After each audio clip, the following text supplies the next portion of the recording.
Hi everyone, I'm Michelle Kelly. Welcome to Be the Change. I'm going to get started by reciting my inspiration. Our deepest fear is not that we're inadequate. Our deepest fear is that we are powerful beyond measure. It is our light, not our darkness, which most frightens us. We ask ourselves, who am I to be brilliant, gorgeous, talented, and fabulous? Actually, who are you not to be? You are a child of God. Your playing small does not serve the world. There is nothing enlightened about shrinking so that other people will not feel insecure around you. We are all meant to shine as children do. We were born to make manifest the glory of God that is within us. It is not just in some of us, it is in all of us. It is in everyone. And as we let our own light shine, we unconsciously give others permission to do the same. As we are liberated from our own fear, our presence automatically liberates others. Marianne Williamson. You guys, I say that every single week, and sometimes I can't even remember it, it's like I check out when I do it. So thank you and welcome to everybody who's been on this journey with me. And if you're new to seeing me, welcome and thank you so much for watching. I started this in 2019 stating I was breaking up with fear, I was breaking up with shame, and I was breaking up with guilt, followed by a weekly video for my New Year's resolution. And one of the reasons how I got started is because my son Angelo told me I wasn't good enough to have haters, because I was walking with him one day and said, I think I'm meant to talk out loud. And I said, but I don't want to have haters. And he's like, Mom, you're not even good. You have to be good to have haters, and you're not going to have any. And I was so devastated by his remark. I was like, I want haters. And I didn't want haters. I wanted to be good enough to have haters is really what I wanted. But so that got me started. That helped me fuel and get started, because I am not like a selfie taker. I am not usually a person that filmed myself. I would like watching other people, but never myself. So that was huge for me. So the breaking up with the fear, the breaking up with the shame, the breaking up with the guilt, and telling people out loud what I was doing was my second huge thing, because I normally kept hard things that I wanted to do to myself in fear of, what if I can't do it? Or what if I don't do it? It was like, if I don't have accountability, then I really don't have to do it. So in 2020, it was to be kinder and more compassionate to myself and others, which I'm still doing. And 2021 was to break up with processed sugar, which I was able to do, but I couldn't sustain until November. I lasted like 11 months, and then I had it, and then I kept having it, and I was having side effects from the sugar. That I had side effects from sugar a long time before I was able to quit. And I look at it like, and I'm still, you guys, I had something last week. I still want sugar. Like, I still really want it. And now I'm trying to justify it. Oh, I just said it was my New Year's resolution last year. I didn't say I would do it for this year. All these reasons. But every time I have had sugar, processed sugar, because I eat a ton of fruit, I could probably be diabetic from it. And I'm not making a joke out of diabetes. I like fruit. I was like a Swedish fish and Twizzlers person. So fruit, if I couldn't have fruit, I would be devastated.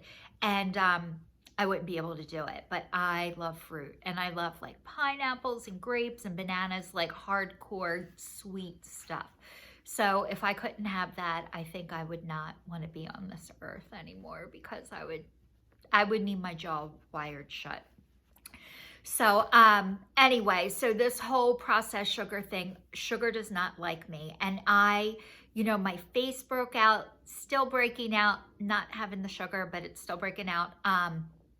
But the whole sugar thing, like the other night I went out with girlfriends, and I normally, when we go to Olive Garden, we went to Olive Garden, I get lettuce and tomato, and that's it, and dressing on the side. And I got croutons this week, which was big for me. And you know, I don't eat bread. I eat this Ezekiel bread, which is, you know, religious, and it's taken me right to heaven. But anyway, so I had these croutons, and that night I could feel my eyes swell up. You know, just like stuff that makes me like, I feel it right away, and I wish I could ignore it, but I can't. And that's usually for me how I address things in my life. They have to get so big that I see them. It doesn't matter that everybody else can see it. It's until I see it. And now feeling it, I feel it, and I can't ignore the feeling anymore, which I used to be able to ignore my feelings, and now I can't. So I am so connected to God, to myself, to everyone, that I can't not know this stuff, and I can't not feel this stuff. So last week I was talking to you guys about self-care and how I'm able to do that. And, you know, I used to judge people that were on Social Security disability. I used to judge everybody, actually. And really what it was is I didn't feel good. A lot of times when I'm judging other people, it's because I don't feel good. So I realized the better I feel, the less time I have to judge what everybody else is doing wrong or not right, and thinking, you know, I have the answers for these people that are doing things that I don't think they should be doing, when really I need to mind my own business and just take care of myself, which is what I'm able to do. And it's so much nicer that way, by the way. I went to dancing today, line dancing, and I'm so excited because this is the one thing that lifts my spirit, and I get to do it during the day, and it is so fun and it makes me so happy. But today we did a dance to Ed Sheeran's Shivers, and oh my God, I learned it a couple months ago, but we did it twice today, and I was just happy, grinning ear to ear. Like, it makes my spirit so happy. So it was so fun, and it's such a good day, and I love that I get to do this stuff during the day, because I remember years ago thinking about people, oh, must be nice. It's really nice. It's really nice to be able to do things that lift my spirit during the day.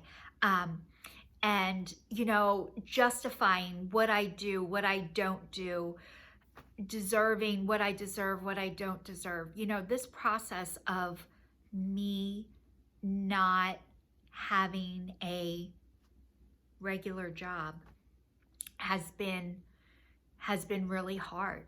Not working like everybody else has been the hardest job I have ever had.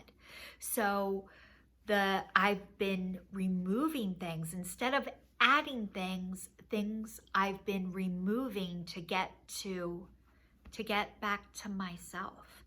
And as I get back to myself, I can understand where everybody else is, because I used to be there too.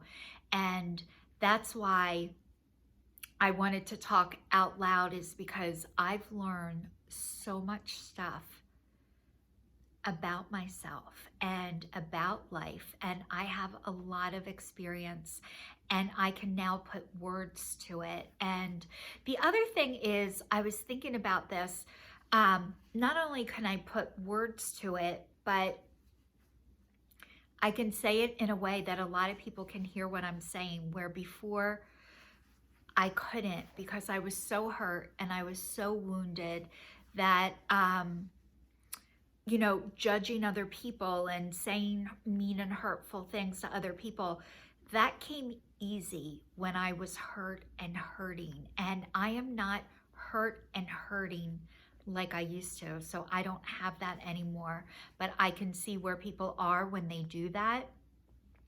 So everything that people do is about themselves and not about me. And nobody is looking to hurt or harm or judge me. And I now know that, because when people are judging me, what I realize is they don't feel good about themselves. And when you don't feel good about yourself, it's very easy to point the finger every other place but inwards. And I've now had the time to point the finger inwards and take a real hard look at myself and realize, you know, I'm not perfect. and I don't have to be. And what a relief that is. And I'm allowed to do things that are fun, that bring me joy and make me happy. And I don't think any of us are on this earth to suffer. And I don't know where we got this in our heads that you have to suffer and then you can be rewarded. I've learned I don't need to do that anymore. I don't have to suffer and then get rewarded. I am allowed to have rewards without suffering. And one of the other things I'm doing is I'm going on a retreat this weekend, and I am so, so excited because I'm going to be teaching my oracle cards, and I might be teaching the Ed Sheeran dance because I love it so much and it's easy and I can actually remember it because it's in my brain. So anyway, thank you so much for everyone who's watching. Please stay tuned, stay safe, and I will see you all next week.